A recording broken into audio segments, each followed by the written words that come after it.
Hey everyone, what up? Matt Kaiser here. Now the Dynasty Warriors series has come a long way, ever since it started out as a one-off fighting game based on the Romance of the Three Kingdoms novel, before changing it into the 1 vs 1000 hack-and-slash warrior Muso title series that influenced a whole genre to itself, with of course Dynasty Warriors 2. However, over the years, the series itself has been both in an uphill and downward battle, especially with the previous entry, Dynasty Warriors 9, being just an absolute disappointment and what many feel to be nothing more but the low point of the series.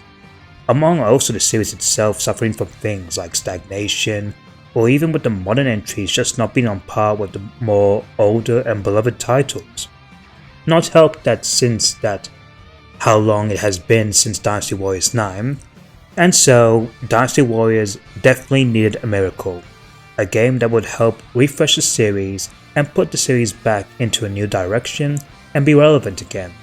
And so, in 2024, a brand new Dynasty Warriors game was announced in the form of Origins, with it shaping up to be both an ambitious and in a way a soft reboot of the series, centering on the story before the general war of the Three Kingdoms and even focusing on a brand new protagonist, while still revamping the core Warriors gameplay and even had been some brand new elements, as well as even familiar ones that fans really like, while also taking some massive risks. With producer Tomohiko Sho taking the reins, promising a brand new fresh take for the series, in the hopes for not only newcomers to get into, but also to reignite fan interest in the series once more. Dynasty Warriors Origins was released for the PlayStation 5, Xbox Series and PC on January 17th, and with critical acclaim, as for the time of this review, it has sold over 1 million units worldwide, with many veterans and even some newcomers enjoying it. But as time has gone by, has this game truly proved to be a step up in the right direction for the series? Well, that's what I'm here to find out, and special thanks to Koei Tecmo Europe for providing me a review code for the game, especially on PS5. But before we begin, if you like what you're seeing here, by all means, like the video, click the subscribe button if you're new, and hit that notification icon if you want more content regarding the Warriors series, as well as JRPGs and Sonic and action games in general. And with that out of the way, let's get back to the video, and without further ado, let's gather at the war room, try not to pursue Lu Bu, and tackle against 1000 enemies as we head straight into Dynasty Warriors Origins. So the story takes place in ancient China, around 150 years after the whole Eastern Han Dynasty thing, where various lands and its people suffer things from like starvation, thievery and corruption. And we follow our main hero, who goes by the name as the Wanderer, or mainly Ziluan as he's commonly referred, though you are able to insert any name you can give him. However, Ziluan himself is an interesting case, as he's a guardian of peace and also a skilled fighter, but has also suffered from amnesia and aims to find his memories. Along the way, he encounters various lords like Cao Cao, Sun Jian, and Liu Bei, and among other famous governing officials and dangerous individuals like Zhang Jiao and Dong Zhuo, each with their own motive and a desire to rule China with their own ways, at the cost of clashing each other into war. And so, Ziluan sets off to not only recover his memories, but also fight against the chaos in the upcoming war, on which he will have to choose a suitable hero to quell against the chaos that plagues throughout the land. And that is the story, and overall, it's pretty solid. Now, Dynasty Warriors itself is mainly a bridge take on the famous Romance of the Three Kingdoms novel, and most of the games themselves don't necessarily emphasize the story, within some exceptions, and as a result they don't take things relatively seriously. However, Origins itself leads to a mostly grounded and dramatic approach of how it tells its own narrative, with many of the dangers and threats being set up, as it takes itself quite seriously, with lots of the drama between the warring factions, as well as how much of these characters both share different viewpoints and may just oppose to each other, while also having a character-driven journey with Ziluan himself, trying to regain his lost memories. And it's also, I just think it works to its benefit, helped given the fact that the writer for this game is actually the same one who did Fire Emblem Three Houses, a story that is, funny enough, also inspired by Romance of the Three Kingdoms, with various similarities between those two games. Oh, and also Fate Time Remnant. Play Fate Time Remnant if you haven't already. However, what really makes the story compelling would have to be from the characters, as each of them have their time to shine and they have good amount of depth and personality, which makes you honestly be invested in them and actually makes you care for them. Whether it's the troublesome Zhang Fei, the very beautiful Sun Shangjiang, or even the wholesome Zhao Yan, there's definitely a character that you'll more likely want to listen to and hear what they have to say, and even identify with their motives, whether it's through either the main story itself or through the various bonding moments. And that same goes for the various leaders, who each have their own ideologies and flaws within each other. Though what really surprises me though, was the amount of nuance was given to the main two antagonists, that being Zhang Zhao and Dong Zhuo, where prior incarnations of them have shown them to be more comical. However, in Origins they are actually given a bit more depth here, and actually make you kinda get on what they're coming with, even if their actions aren't 100% justified. Now, this game isn't all doom, gloom and serious drama, as there's actually a good amount of levity, especially for the bonding events from both the cast and the interactions, which is nice. Now, while the characters are fairly written well, I think when it comes to voice acting, it mostly ranges from either mixed to fairly positive. Now, let's get this out of the way. It is leagues better than Dynasty Warriors 9's voice acting, which is bad. I mean, good lord, it's so bad. However, when it comes to the best voice acting in the series, I think 8 still takes the crown. But then again, the series itself isn't known for having superb voice acting to begin with, even with the PS2 era. But still, some of the new voices for the cast, while maybe a bit off-putting at first due to direction, did get some getting used to, and overall sound pretty good. And there's overall just pretty good performances in general. My standouts would have to be William C. Stephens as Guan Yu, as well as Kaylee Mills from also Final Fantasy VII Remake, as well as also ReZero fame as Dioshan, and the mightiest man himself who can make those epic Dragon Ball Z narrations and voice Ryu from Streets. This is Ryu from Streets. Carl Herbert as Lu Bu. While my praise does give to the characters, there is of course one major character that does stick out like a sore thumb, and that is Zilliwan himself, due to mainly just being a silent protagonist except doing gameplay, and mostly he just responds with the blankest of stares, and due to his ability to actually talk or even respond with just having just dialogue options with the characters themselves immediately respond by, it just makes him not much of an interesting character. But while that may not be alleviated, the overall story for Dynasty Warriors Origins is still pretty solid, all things considered. Now we get on to the visuals, and man, is this game really impressive. It honestly feels like a next-gen Dynasty Warriors game, with some really impressive detailed environments and just having just impressive cutscenes all around. Now when it comes to the character designs however, they look pretty good design-wise, though I've obviously seen some grievances with some of these, mainly due to some of them being, well, different cause you know, they are younger, and I think they actually look nice here, with some minor oddities like the lip syncing just not being on par, as well as some of these models that can definitely feel a little bit last gen if you will, but even still I think these designs overall are pretty good. I mean, have you just seen the beautiful woman here?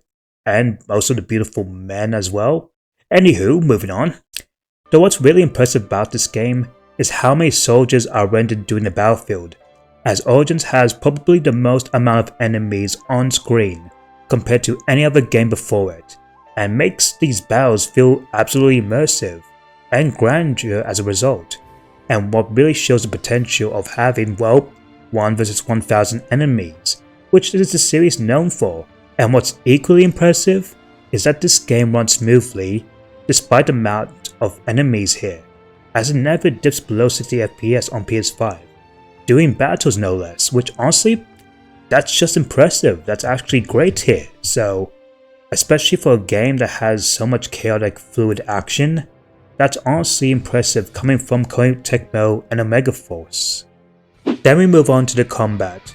So Dynasty Warriors Origins, like the other games, is an action game, where you have the usual normal and heavy attacks, as well as the various combo strings you can perform by doing various mashups and mix between them, while also having a brand new addition of even performing juggling combos and aerial combos now, among also having both a block and dodge, as well as a perfect dodge, especially useful against evading unblockable enemy attacks, as well as a parry system to repel any incoming attacks from enemies and then countering them.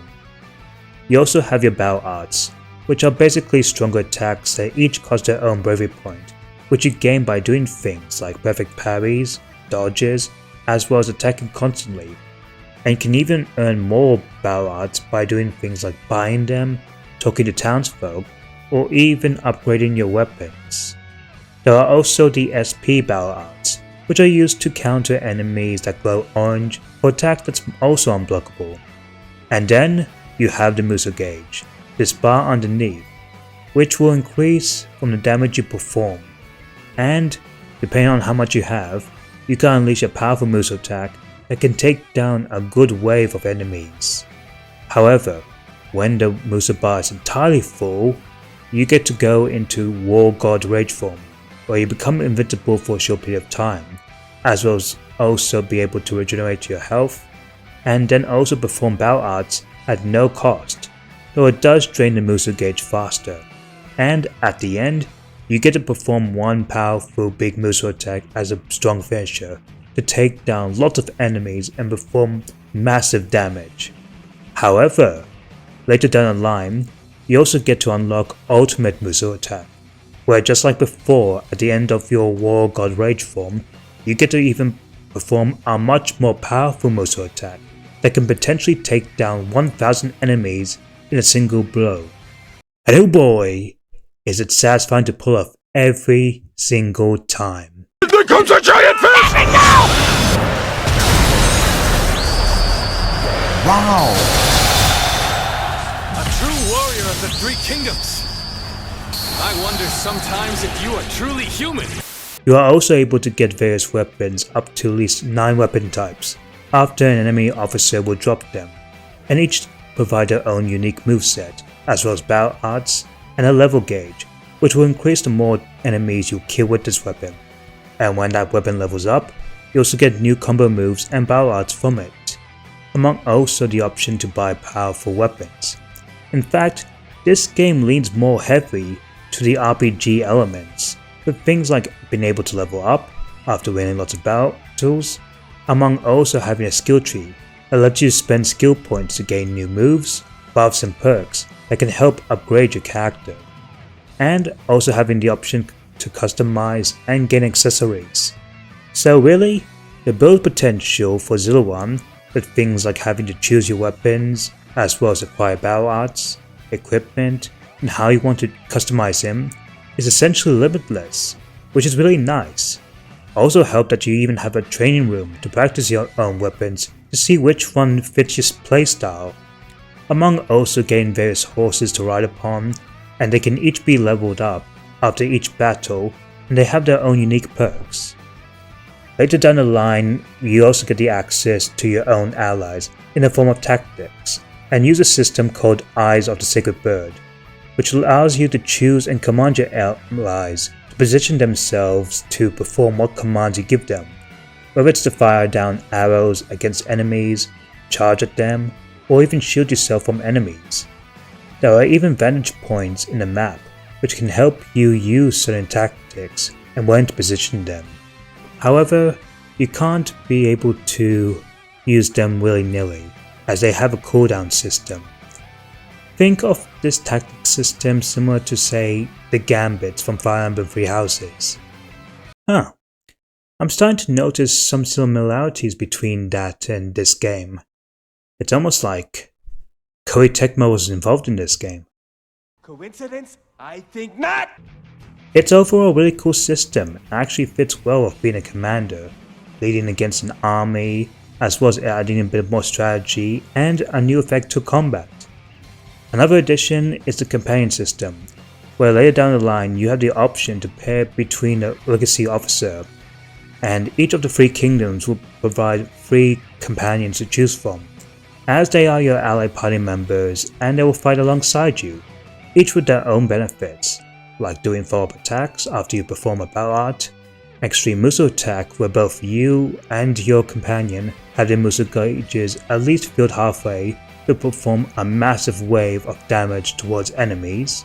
However, when the Muso gauge for the companions is entirely full, you are able to switch control of them for a limited time, and each of them play similar to the weapons you've contained throughout the whole game, but their attacks are much more powerful than Zilliwan, and they finish off by going into War God Rage mode, and then finishing off with an ultimate Muso attack straight on, and then it's back to controlling Zilliwan. The other standard tropes in Warriors games like climbing up ladders, running towards allies in needs of danger, or even able to take down enemy officers which automatically conquers a base are all here, but what makes a nice return from Dynasty Warriors 4 and 6 would have to be the duels, where you get to face down an enemy officer one-on-one under a time limit, and have to defeat them quickly. Honestly, it's a really cool feature and I'm glad it came back, and I hope it stays that way. Outside of battles, rather than the contentious open world that Dynasty Warriors 9 had, Origins actually goes for a more classic style JRPG overworld map, where you are able to freely roam around and pick which battles to enter, as well as things like find nearby items and enter through shops to purchase items and weapons. You even have the option to ride on your horse and fast travel. All it really needs is just an airship. But yeah, this was actually a massive surprise, and honestly, it really looks nice. But to be honest, I'm actually more amused on how a next gen Warriors title that centers a little bit more on realism and fidelity has a JRPG style world map than a lot of other modern JRPGs nowadays.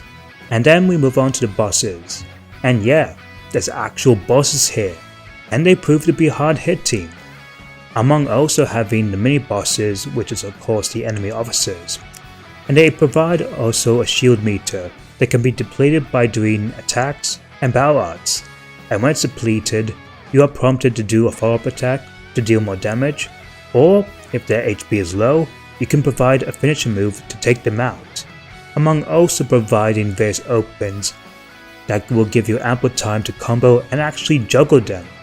So yes, these guys are in fact not straight up damage sponges. On top of also parrying unblockable NSP attacks and even commanding enemy troops to curb stomp you. The peons in this are actually hit you for once, and this is also complemented by having a very balanced morale system, where if the enemy has more morale, the enemies are more aggressive and will likely kick your ass. A lot. So be warned before going all Leroy Jenkins on them. But back to the bosses, there's only a select few here and each pack a punch, and they do not go lightly in the slightest. Whether it's Zhang Zhao, of course. It's Lubu! It's Lubu! It's Lubu! Lubu's come to destroy us! It's Lubu! Before me, you have courage! The mice man himself, Lubu.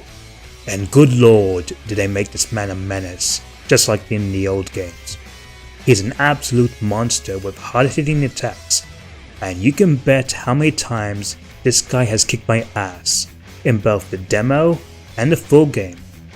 It's like they took the aspects of his fight from Wolong Fallen Dynasty and put it in this game, and oh my god, I just absolutely love it. Superiority! Over yet.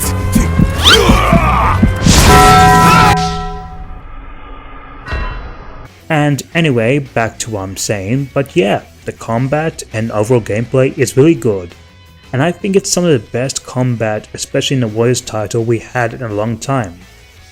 That being said, there are a few blemishes. One instance that I noticed is that the lock-on is a bit finicky and tends to flicker a little bit, though it's decent at best. Another issue is I think that the cooldowns for the tactics system does take a long while, especially even if you start a battle. And of course there's the usual repetition of both the environments and enemy officers. The only slight variation is that some of them just wield different weapons and have slightly different movesets, but that's really it. Also, why do some of their portraits have no eyes at all? Seriously, that's just scary. Then there's also the checkpoint system, where if you either die or lose a battle, you have the option to replace certain checkpoints to alleviate those mistakes. However, how the way it's handled is a bit off and just feels very consistent, with the restart points just making no sense at all, as some of them don't align on where you want to actually restart.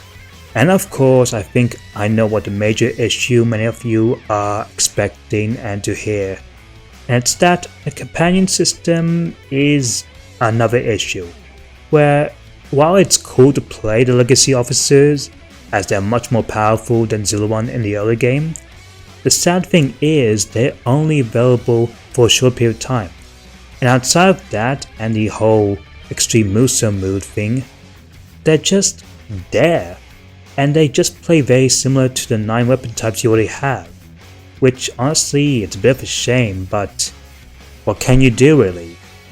But those are nitpicks in the grand scheme of things. Everything about this game, especially the combat wise, is absolutely phenomenal, and easily it's some of the best combat in Dynasty Warriors, period. However, one aspect of this game that I think is absolutely flawless would have to be the soundtrack. Now, to be honest, all Dynasty Warriors games, with no exception, have absolutely great soundtracks, and I'm happy to report that Origins is the absolute same, with the usual hard rock epic ballads you expect when getting into a battle, but in this case, you also get a good mix of more calmer and more atmospheric themes, as well as the more dramatic ones with other instruments. Another amazing surprise, however, is that Origins contains updated remixes of older Dynasty Warriors songs, like the ones you see in Dynasty Warriors 4 for example. However, you also get a good mix of original songs that honestly sound just as good as the remixes. So, as usual, let's tune straight into some bangers.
Moving on, we head straight into the content side of things.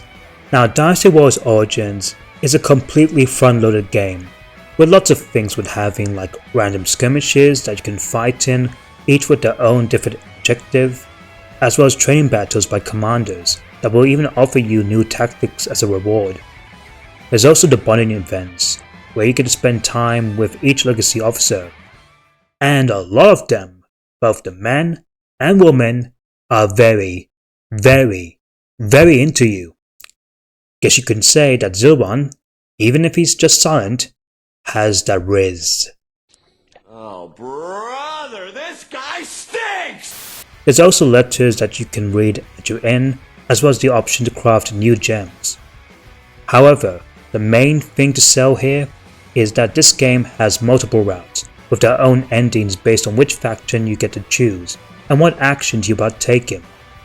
And once you beat the game, you also get new things like a brand new harder difficulty, as well as the option to reforge weapons, as well as the option to also replay around chapter 3, and replay any battle to choose from, while also having the option to choose the other factions. You can also come across also a brand new true ending of this game, as well as a really tough post game, and among also having a brand new weapon type and unlockable secret companion. Now however, if you're expecting this game to have like say a free mode, where you get to play as the legacy officers in any mission without any restriction whatsoever, well sadly, you can't in this game, which I know is a bit of a disappointment. A single playthrough involving doing side content will take around 30 to 40 hours, and doing all of them and everything would take around nearly 90 hours. So yeah, it's a pretty packed game, all things considered. So, with all that said, is Dynasty Warriors Origins truly a step in the right direction, and deserving of both the high praise as well as the good sales? Yes! It's easily one of the best, and I think it's probably the best Dynasty Warriors game we had since Dynasty Warriors 8. It does a lot to refresh and add new elements to make the series itself feel more relevant and next level. The visuals, story direction, gameplay, music, RPG elements, strategy elements, as well as both fleshing of the characters and the amount of content you have in this game was really a great thing for this game. It's basically a perfect marriage between the classic beloved entries of past Dynasty Warriors games as well as Dynasty Warriors 8. And honestly, it makes it for a really good game. Great for both veterans as well as a good starting point for newcomers, especially for those who probably played Warriors games that are more based on like anime or Nintendo IPs.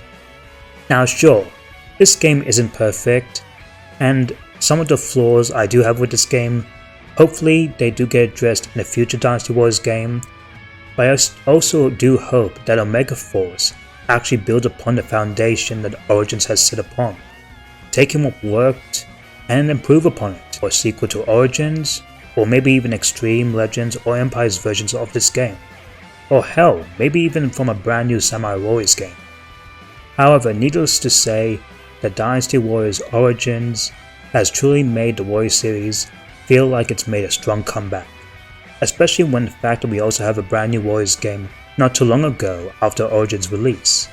And I do hope that Origins provides to be a brand new blueprint for future Warriors titles. And yes, $70 is a lot for this game, so if you're on the fence, I suggest you wait for a sale, and even still, there's a pretty good demo available if you're interested. All in all, I'll give Dynasty Warriors Origins 4.5 Lubus out of 5. Anyway guys, thank you guys so much for watching, and hope you guys enjoyed my long-awaited review for this game. With that said, let me know down in the comments if you guys played this game, have you enjoyed it, what are some issues you have with this game, I'd like to know. So with that said, until then, Mad Kaiser out.